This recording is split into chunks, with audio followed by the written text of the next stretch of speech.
What's going on, y'all? Episode 2 of the Let's Be Real podcast. It is me, Brandon, and as you can see, it's just me today. So, episode 2, it's a solo, no guest, but we are working on getting a guest in here next week. So, make sure y'all tune in for that. Yeah, as always, I'm going to have my red wine here. I'm drinking a Cabernet tonight. It is from Folk and Fable, one of my favorites, actually. Their Winemaker Reserve. Definitely go check them out. Folk and Fable Cabernet Winemaker Reserve. But yeah, we had some good football last week, right? So week 1 in the books. Today we'll go over just some of the best games from last week, my thoughts on that, some questions that we might have after week 1, and then just top 5 teams looking forward, and then a look ahead into next week and what those games might look like, and just some things I see coming. As you know, right now it's really just football going on. I know we got baseball regular season. I'm probably not going to touch too much on that. Even when we get to playoffs, I'm not going to. So we'll stick with football as soon as NBA starts rolling around and we get some more sports to start ramping up. We'll definitely get into those. But yeah, right now it's football. So with that, let's start. First game of the week, right?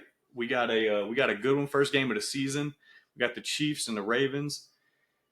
And man, those might be the two of the top 3 teams in football going at it. And I mean, as you can tell with how the game ended, we're looking at 2-inch difference between the Ravens either tying it, looked like they were going to go for 2. So going for 2, I mean, we're an inch away from either Ravens stealing one at the end or Chiefs narrowly escaping even closer than they did. So biggest takeaways with it is, I mean, obviously the Chiefs, we talked about it last week some with Joey. Chiefs, man, they're going for that three-peat. They look better than they did to start last year, obviously, but I think that offense looks great. That the defense still looks really, really good. So yeah, they look as if they can stay healthy, they look primed to make some noise and possibly pull off that first three-peat we've ever seen in the NFL. Um, yeah, on the other side of it though, the Ravens, man. Look, obviously with the Ravens, it's going to come down to, I feel like we've all seen Lamar, right? We've seen him in the regular season. We know what he's capable of. For him and for a couple other teams, is what it's going to come down to is what are you going to do in the playoffs? So obviously he had 16 rushes, which to me, I mean, he was running and he was searching for contact. You could tell he was coming out to prove a point and to you know kind of get physical with the Chiefs, especially after last year in that playoffs game, because it seemed like last year in the playoffs, the Chiefs were really able to kind of assert themselves and be physical with the Ravens. So you could tell Lamar came out the gate trying to set the tone, which I get it, but man, Lamar, he dropped the weight again this year to get faster. I don't need you, even if he didn't drop weight, I don't need my quarterback who can get nicked and dinged up, as we've seen in the past. I don't need him trying to set the tone. You got Derrick Henry back there, man. Hand the ball off, let him set the tone. So yeah, I think we definitely need to see him dial that back some. And I mean, it even came out this week on either Monday or Tuesday that he didn't practice during the week because or he hadn't practiced yet because he was still kind of banged up from that game on Thursday. And so I definitely think, moving forward, I'm hoping we don't see that every week from him. I mean, he's electric when he's running it, but I'm hoping we kind of see him dial that back some, start sliding, getting out of bounds. Because yeah, I don't think he's going to last the whole season doing that. And again, I think we know what he can do in the regular season. It's going to come down to him in the playoffs.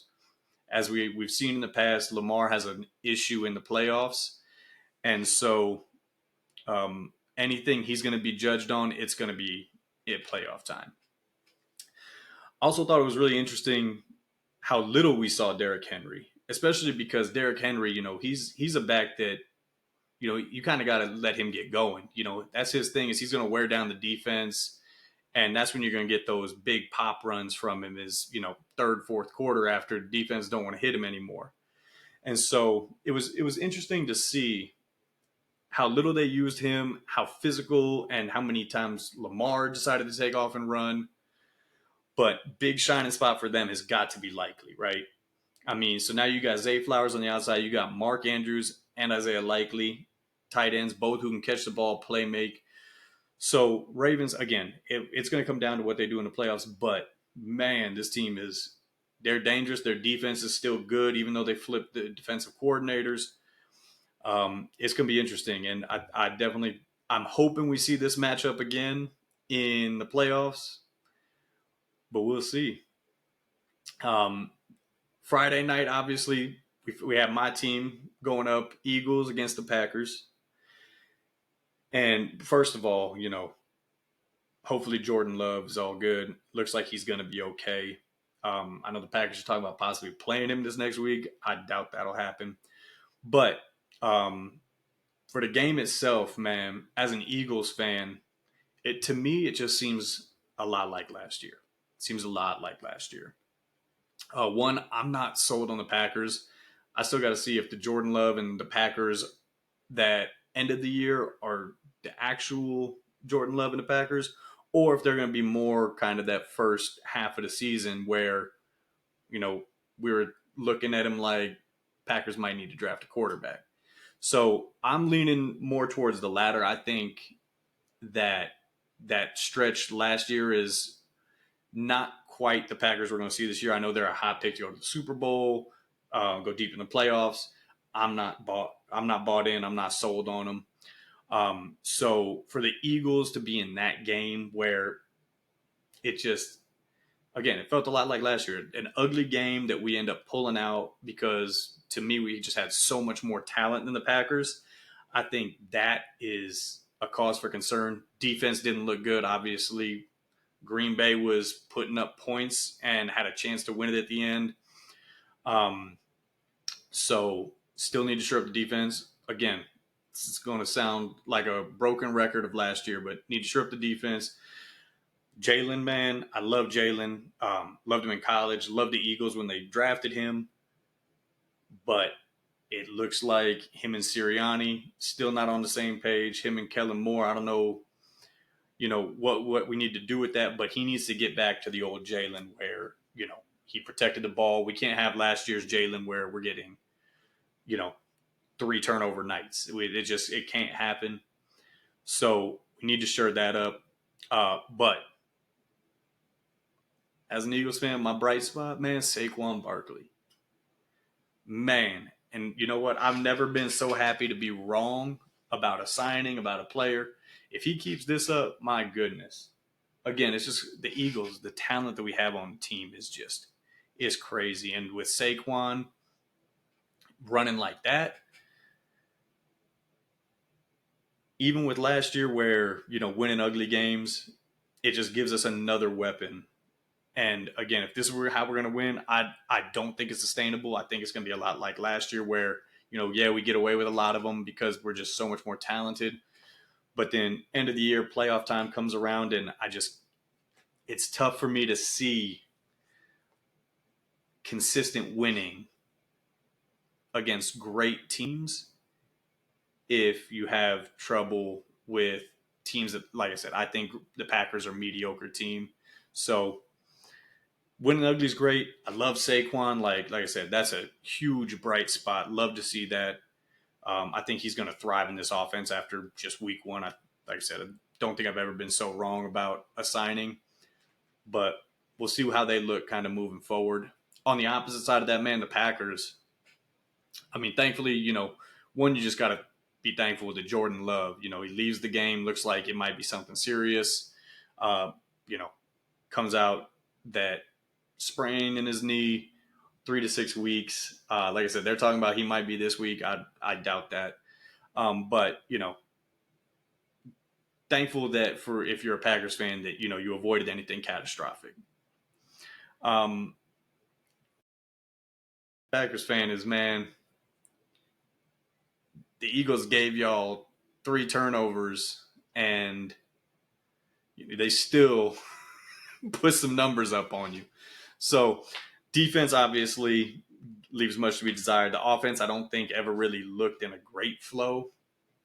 And so, moving forward, like I said, the Packers is going to be which team are they really moving into this year? Are they the Packers from the first half of the season we saw last season, or are you going to be the Packers that we saw at the end of last season that made some noise and looked like they could be a really good team? And lastly, man, the last kind of, in my opinion, best game. And you can rank these wherever you want, but man, the Rams and Lions, that was a game. And man, first off, big ups to the Rams because you come in with missing O lineman, get another O lineman knocked out who's the backup already. And O line is just, that's one of those positions where the drop off from your starting O line to your backup O line, it is very apparent. And so the fact that you guys lost a backup in the game and still were able to kind of figure it out, be in the game the whole game. Matt Stafford, man, he could play quarterback. And Cooper Kupp, man, I coming into this year, I thought it was going to be a down year for him, but he is the same Cooper Kupp. He made some incredible catches, and Stafford has some incredible throws. And so, defense held up well. Obviously, Amon-Ra was non-existent all night. And so if you're the Rams, man, I think, you got to be, you never like losing, but if there was ever such thing as a good loss, man, that's got to be it, with just the pieces you were missing and still able to, you know, be in this game against another team that in the NFC is getting a lot of hype for last year and this year around, possible Super Bowl contender. So to be in that game with them, with the people they were missing, that's just huge. And from the Lions' perspective, man, that defense looks good. The offense looks good. Obviously, like I said, Amon-Ra, non-existent. A great receiver like that's not going to stay like that, and so he'll have great games. And it's going to be the same story for the Lions, man. Goff, if you can keep the pocket clean, he's going to be great. As soon as the pocket gets a little claustrophobic, it's not going to be as good. But again, they got a ton of talent. They went out and grabbed some big pieces on defense. And so for us to get that, again, man, we had a ton of great games week one. For us to get that game, an overtime game in week one, is huge. And then again with the Lions, I think you also kind of saw them at the end of the game, who they really are and kind of what their identity is going to be, which is we're going to line up and we're just going to run the ball down your throat if you can't stop it. And so, I mean, it's the perfect kind of style for their team because it's who their coach is, And so seeing that, I mean, if you can't stop the run, you're going to have a bad day against the Lions. And so, I mean, going from the best games of the week to now, let's go to some of the best performances, right? And so, man, to start off, look, I don't want to say I was right, but when I said Josh Allen MVP, because I think he's going to have to go Superman, this is what I was talking about. Josh Allen that was a man's game. And again, he came out of it banged up. I think, we'll talk about it a little bit later, but I mean, he was spectacular. That was some of the best football you can ever watch. So, Josh Allen, he definitely going to take number one top performance of the week for week one. And he's going up. He's got the Dolphins on Thursday night.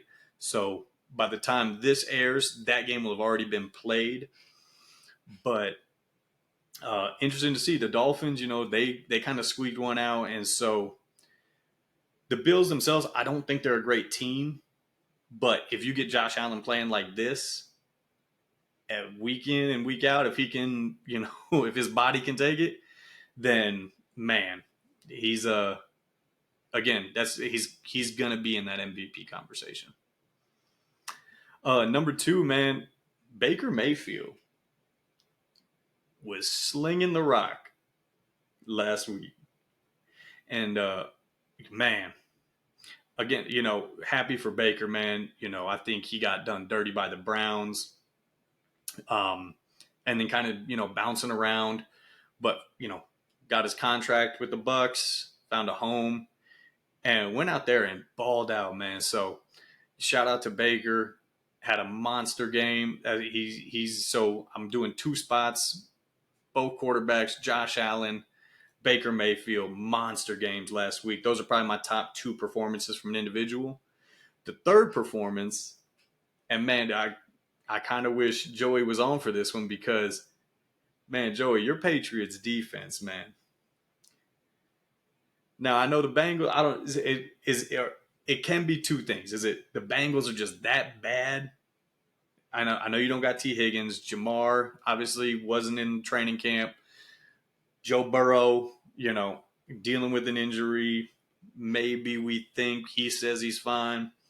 But if the Bengals are decent, that Patriots defense is crazy.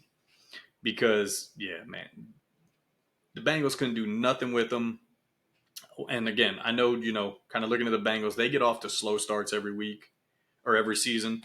Joe Burrow gets off to slow starts every season, but man, Patriots, I thought it was going to be a sad season for them. If that defense can carry them like that most weeks, I would say that. I mean, they're not a playoff team. They're not going. They're probably still going to be last place in the division, but it's something to build on. And I mean, it's going to keep them in games every week. And so, big shout out to the Patriots defense. And last one's going to the whole team, man. The Saints. The Saints. Again, I don't think they're great, but they had a great showing last week. And so, man, big ups to the Saints again. I think this is probably gonna be the only time they show up on this list of top performances or any top performances, mine, anybody else's. So give them some love while they're deserving of it. But yes, man. So we got top performances. We got Josh Allen, Baker Mayfield, Patriots defense, and the Saints team. Derek Carr, man, obviously was a Raider here in Vegas. So glad he got a little bit of a shine going now out there because last year was rough for him. And my thoughts coming into this year was he probably wasn't going to be the quarterback the whole year. Still might not be, but I mean, if week one shows us anything, is that maybe he does end the season as the starter and has a good season with it. And so, kind of going from the top performances, right? So we saw a bunch of great performances. The big questions coming out of week one. We'll start with, one we just recently talked about is, the Bengals, man. Are they bad? Are they just slow starters? Kind of, is it just a little bit of, tension in the locker room with Jamar Chase not getting paid? It's just a lot of questions, man. I don't know if, what that's going to look like. Obviously, they got the Chiefs next week, or this week, I guess. And so we'll see what happens, but it seems like they always get up for the Chiefs. But man, the Bengals, to me, man, it's just what are you guys gonna do? Obviously, right? You didn't re-sign T. Higgins, and that's obviously because you're gonna pay Jamar. But now we're going into the season. You haven't extended Jamar yet. We're in the season now. Still haven't extended him. The reports that came out was they offered him Justin Jefferson's contract, but with the money kind of pushed back. And to me, it's the Bengals paid Joe Burrow. And I think that kind of signaled to all of us like, okay, the Bengals, they're going in for it. They're going for it. But with this Jamar kind of the news coming out with this, and then even with them, it's come out that they're selling tickets at their stadium to come watch the game that's being played in the Chiefs Stadium for $100, and they'll have discounted snacks, which we all, man, them stadium snacks is already, crazy jacked up prices anyways. So how much they really losing there? But it's just, again, it goes, the Bengals just being the Bengals. They're selling TVs in their stadium. They're, selling tickets to watch the game in another stadium in their stadium. trying to push back the guaranteed money of Jamar, selling the naming rights to the stadium to pay Joe Burrow. Man, it's to me, and I know obviously, we're dealing with billionaires who own these teams, but man, if you need to do all these things just to be able to pay your players, you might be in the wrong business. Because look, as a fan, I mean, I'm not a Bengals fan, but as a fan of just watching football, I want to see these players like Joe Burrow and Jamar Chase stay together, and you know, I want to see them to play at like their highest level. And I think with him missing training camp because he's holding out, things like that, it's just that's not what we're getting as fans. And how are you going to sell this to your fan base? What if you go into next year he's still not signed? Like the price isn't going down. Jamar Chase or Justin Jefferson set the market. You're gonna have to beat that. Whether it's in guaranteed money, overall money, you're gonna have to beat Justin Jefferson's contract. And the fact that you thought you could give Jamar the same contract with guaranteed money pushed back, like it's either incompetence or it's cheap, them being cheap, or it's both. But yeah, I mean, Joe Burrow's so they got to figure that out. Joe Burrow, he's got his wrist. We think we saw a couple replays of him grimacing with it, kind of messing with it. He says he's fine, but Bengals, man, again, it comes down to it. Is it just story of every season where they have a slow start and pick it up and get in the playoffs and make some noise, or is it really trouble time in Cincinnati? Kind of sticking with the quarterbacks and the injuries, man. Questions going into week 2 are Josh Allen and Lamar. We talked about it already. Lamar, 16 carries, didn't practice for the first 4 days after the game, 5 days after the game. That's not sustainable. And again, with a player who's been kind of nicked up and had some kind of just lingering injuries and has been knocked out of seasons, like you got to dial that back, man. And so from the Ravens' point of view, they got to figure out who they are. Are they going to be a Lamar running the ball a lot? He said he slimmed down because he wanted to run the ball. He said he came out with a quote, F passing the ball. Okay, so what are we doing? You brought in an OC because you had Greg Roman, who was run heavy, said no, we want to bring in a pass heavy offense, and now it's F the pass, running the ball 16 times with Lamar, Derrick Henry not getting the carries that you would think he would get. They really just got to figure out their identity. And the biggest thing with them is Lamar, you got to stay healthy, man. And so with him, it's obviously just staying healthy. And then with Josh Allen, same thing. We talked about it. He came out. Now he's got a brace on his wrist. He came out in the second half with, I think, but came out at some point in the game with a brace on his left wrist. And so, again, with him, it's going to be this, like I said, their season's going to go with him. I don't think they're going to be really a great team to begin with. But if they have any chance of doing anything this year, it's going to be on the back of Josh Allen. And, it's tough because you need him to be Superman, but it's, when does he dial back that Supermanness, right? I don't need him, hurdling guys, diving into the end zone. Like, take what they give you. You got to be Superman. You got to make those great throws, crazy arm talent. But it's also, knowing when to kind of dial it back. You got James Cook back there. Like, let that man cook. So, yeah, Josh Allen, Lamar, 2 big question marks kind of moving forward is, how are they going to hold up this season when it looks like they're going to have, a lot either to carry on their back or, in Lamar's case, a lot that he's putting on himself. And so sticking with the quarterbacks, man, the Jets and Aaron Rodgers. Now I get it. It's the Niners. I get it. It's Kyle Shanahan, first week of the season.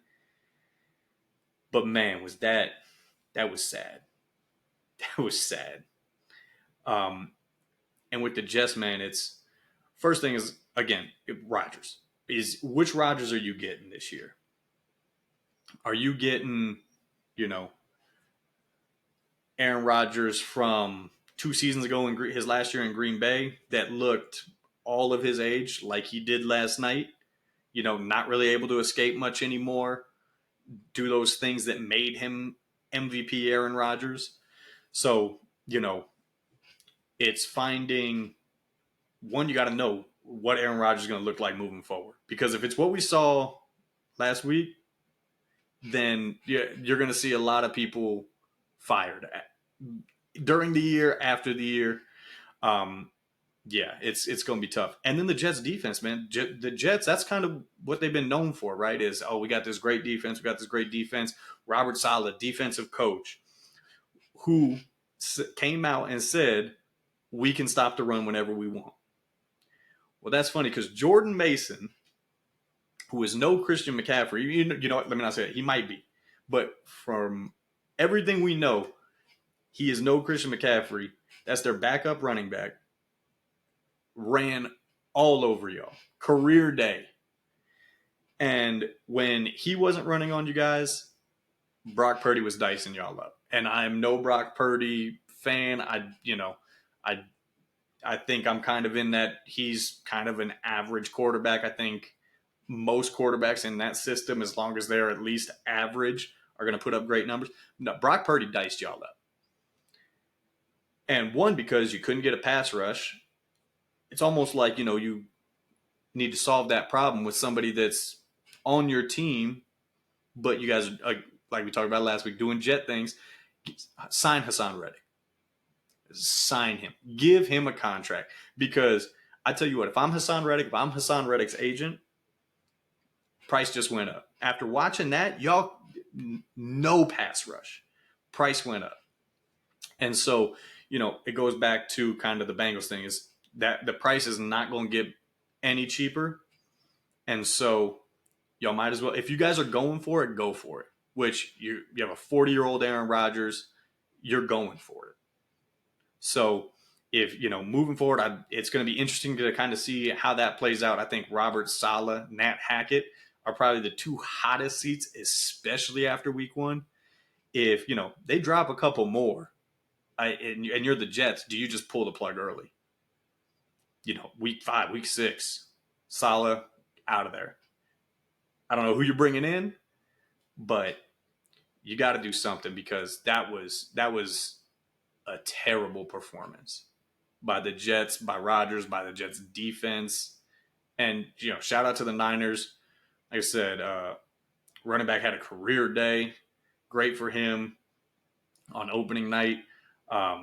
Brock Purdy, crazy day.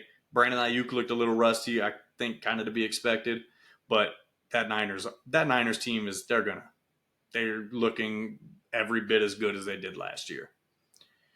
And talking about terrible performances, how about the Browns and Deshaun Watson?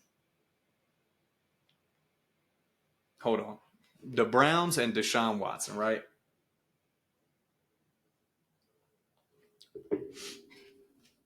So you got Jameis in there. If I'm the Browns, because you got a great coach. If I'm that coach, I don't care how much you're paying Deshaun Watson. Jameis is in there after week 2 if it looks anything like that. Because that man, Deshaun Watson looked like somebody who had not played football. I was going to say in years, but that's kind of true. It's really what it looked like. I don't know if we're ever going to get the old Deshaun back. But man, if you're the Browns, again, you're a team that thinks you should be able to contend. You got good weapons on offense. You got a great defense, supposedly. But what good is having great weapons if that's what your quarterback looks like? Air mailing balls out of bounds, skipping them to receivers. That was, again, if we're ranking terrible performances, the Jets and the Browns The Browns, I think, got them beat, but man. So looking forward, I mean, again, it's do you make a quick move? Do you move to Jameis? Because granted, I don't think Jameis is great, but Deshaun looks like the worst quarterback in the league by far. I'd pick backups over him. Sam Darnold looks better than Deshaun Watson right now. And so, again, moving forward, just the Browns. What are you going to do? You got, I think they still owe him 150 million or something like that in guaranteed money, and so you can't really cut him. You can't really push it out, and so that Browns deal, that's going to go down as the worst deal in NFL history, which is crazy because the Russ deal exists. The Russ and Broncos deal exists. And somehow the Browns and Deshaun are significantly worse, which is crazy because if you look back up to the top performers, Baker, a guy they had, and how good would Baker look on that team right now? So Browns, I think, just tough on, giving all that up to Deshaun, signing him to that deal, and now you're stuck because it's going to be tough to explain to your owner why you're benching a $150 million guaranteed quarterback. So, moving forward, we'll see what happens with them. But again, I think if I'm a big proponent of moving off sooner than later, and if that's what it's going to look like, if you think you're going to contend, you got to get Deshaun out of there. And as we stick with the kind of topic right now, bad quarterback play and getting off them early, I'm going to give you two teams.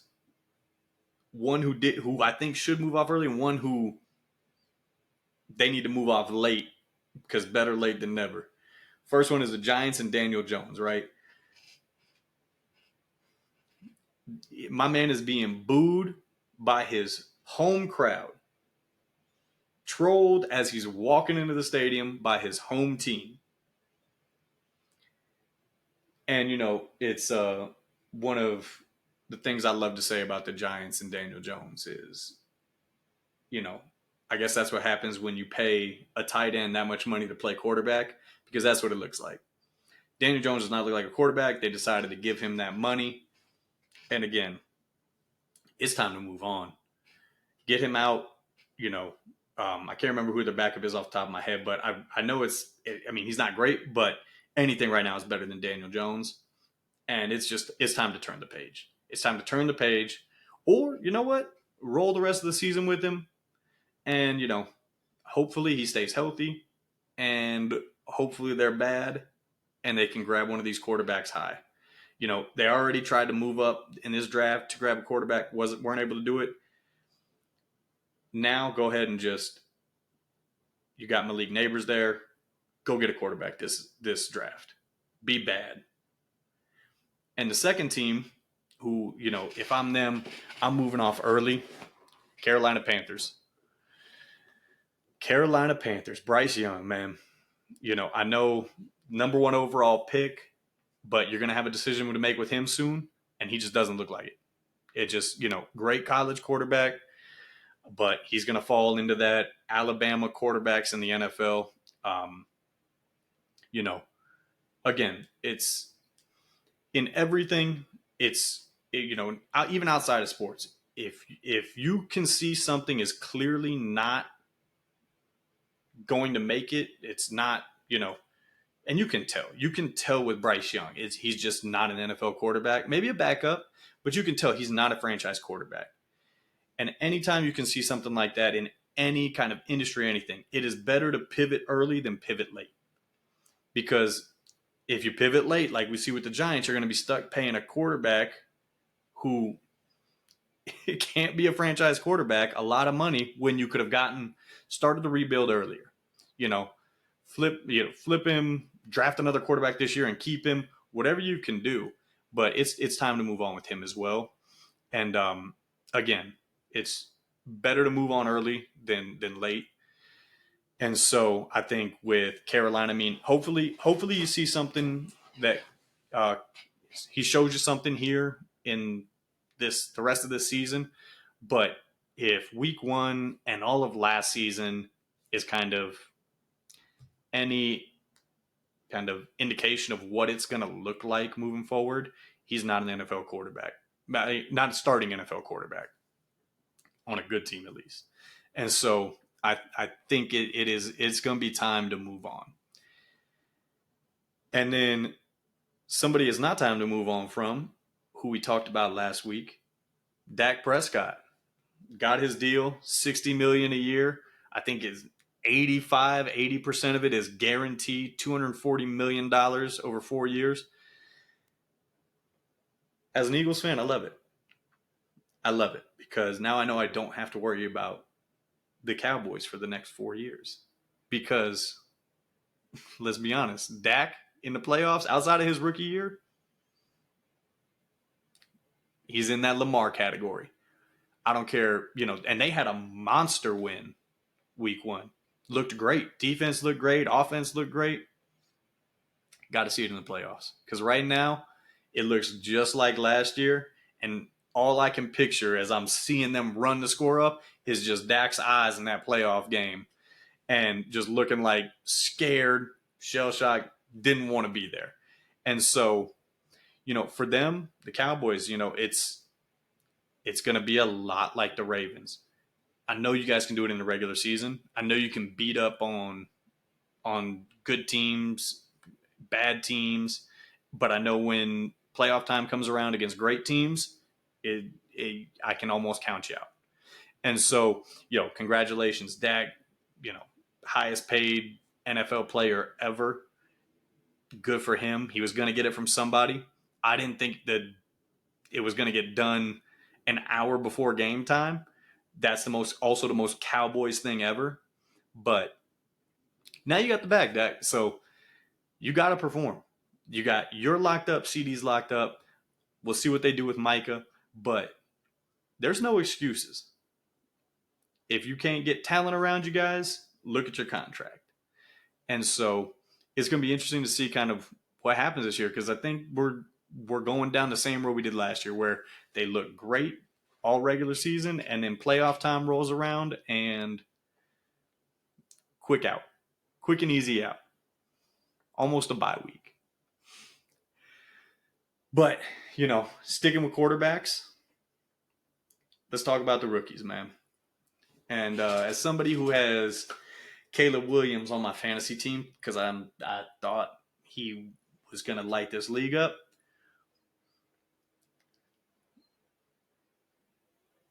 it's not looking great. That was a rough week 1. Rough week 1 for Caleb. Now, again, it's week 1. He's 6 months removed from college, whatever it is, a year removed from college. But yeah, not great, especially with those weapons. And now going into next week, he's down some weapons. It looks like Keenan Allen might not play. Rome Odunze looks like he's going to be out with a knee. And so, you're going into a game against CJ Stroud, who, he was a player where he kind of shattered a lot of the rookie quarterback stuff because he had such a monster year last year.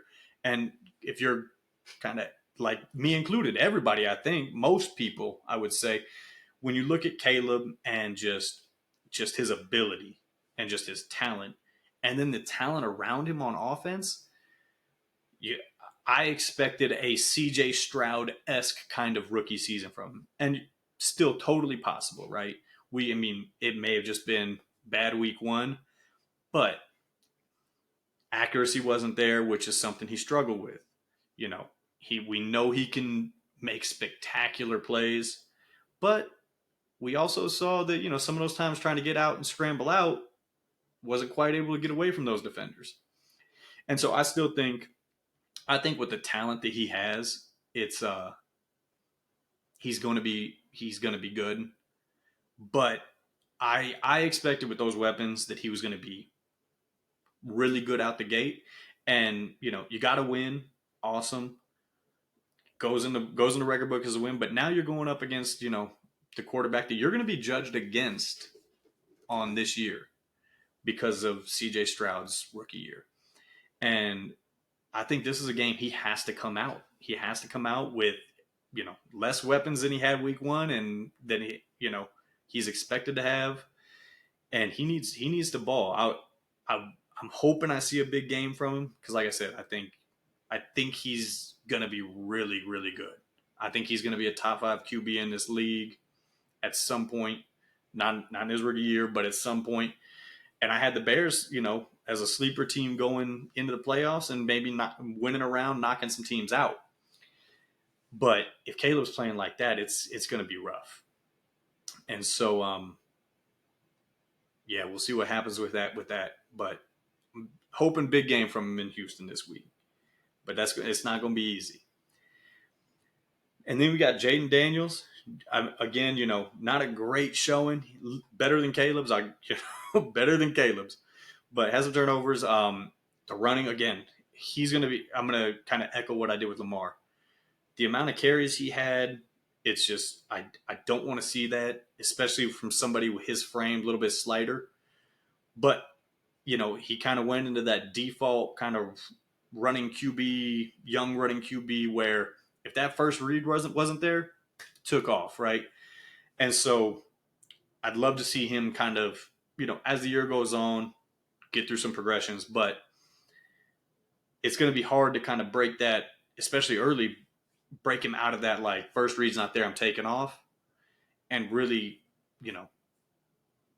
check it down something because, again, I think Jaden's electric. I think he's going to be just so much fun to watch. Like I said, like Lamar Jackson, just fun to watch, man, because of what they can do with their legs. But it's just, is he going to stay healthy? And that's going to be the biggest thing with him. And running the amount of times he did, it's going to be hard for me to see him staying healthy.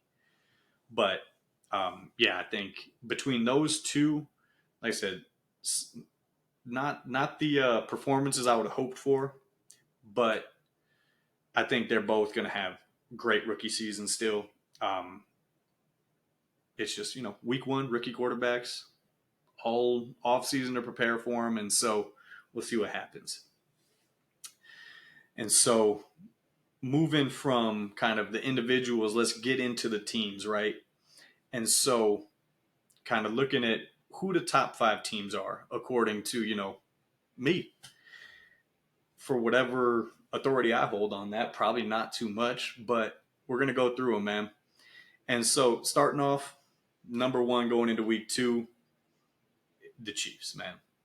They're the champs. You got to knock them off. They went in against a tough Ravens team who, spoiler alert, you're going to see them on this list. They're going to be the only team with a loss on this list, actually, because that's how good I think that team is. But Chiefs, number 1, offense humming, and it's only going to get better. We saw Xavier Worthy, man, 2 touchdowns. He looks like he's going to be explosive. Called it. But no, but yeah, it's Chiefs number 1. Like I said, unless it's going to take a lot to knock them off. I mean, obviously they go on a little losing streak or they just don't look as good as some of these other teams. It will, but right now they looked good, and they're the champs, back-to-back champs, going for the 3. They're at 1. Second, man, Niners, and as an NFC, Eagles fan, I don't like them there, but it's what it is. Again, man, just what they did to the Jets. And granted, we don't know what the Jets are, but still, I mean, Kyle Shanahan, man. I know we talked some about Brock Purdy and we talked some about him last week. I don't know what Kyle Shanahan does with these offenses, these running backs that go crazy, these quarterbacks that go crazy, but I'm almost convinced at this point where if Kyle Shanahan has an average quarterback, an average running back, it doesn't even matter about these weapons. I'm almost tempted to still look at them even when Brock Purdy gets paid, just because these wide receivers. I mean, we saw Jennings, man. Jennings this week, monster game. And, he's not some crazy talented receiver. So they start losing some of these, all pros on offense. I don't think Brock Purdy and Shanahan need those weapons as much as just Brock Purdy needs Shanahan. Shanahan needs an okay quarterback and an okay running back. And so Couple that with, the defense looks great. They're getting healthy. They should have some guys coming back. But this is the year for him. Like I said, Brock Purdy's going to get paid this offseason, and you're either going to lose some people on offense, which I don't think is quite as big of a deal now, but you're going to lose some of those players on defense. And so got them at number 2. Again, dominant performance against the Jets. Number 3, I told you you're going to see them. The Ravens, man. I think the Ravens beat any team outside of the Chiefs right now, and probably the Chiefs at every other game. And so, I think if they were to even match up with the Niners, I think that game is close. I'm thinking it's probably Ravens winning that. I'd pick Ravens to win that. So I honestly thought about putting them at 2, but out of respect for the Niners and their win and just how dominant they were, Ravens at 3. Like I said, you got Lamar, you got the defense, Zay Flowers, second year, Mark Andrews always going to be solid, Isaiah Likely coming into his own, and he looked like he is going to be a monster. And so, Ravens, third best team. Fourth best, I'm going with the Eagles, even though I don't really like it. Obviously I'm going to give them, I'm going to give them a little hometown bump, but they put up points in a bad showing. Defense still scares me. Jalen, Sirianni, Kellen Moore still scare me, but just the amount of talent, I think they can go in anybody's building and win. And so we got Eagles 4. And then rounding it out, man, the Lions. The Lions, that defense looks good. The offense, like I said, it looks like they can just line up and punch anybody in the mouth and run it right at them. And then you still got weapons. You got Amon-Ra still. You got Gibbs, who gives you that quick back. The Lions, with their win over the Rams, who I think are a really good team, I actually have them just outside the top 5 with a loss. They're kind of fighting with Texans and Bills right now. I think the Lions, they look like they did last year. Like they're going to be a team that's going to be in the mix at the end, and we'll see what they can do against the Niners. I think that's kind of just the NFC right now is when do you catch the Niners and are they healthy? And kind of what that game looks like. You're going to get a bad Purdy game. You're going to get, some luck always goes into it. But that's going to be my top 5 going into week 2. We got Chiefs, Niners, Ravens, Eagles, Lions, with kind of the Rams, Texans, and Bills hovering right outside of that as, the teams that I think are probably the top 8 teams in the league. And so, finally, we did the top 5 from this week 1. And so let's look into week 2, right? Top games of week 2.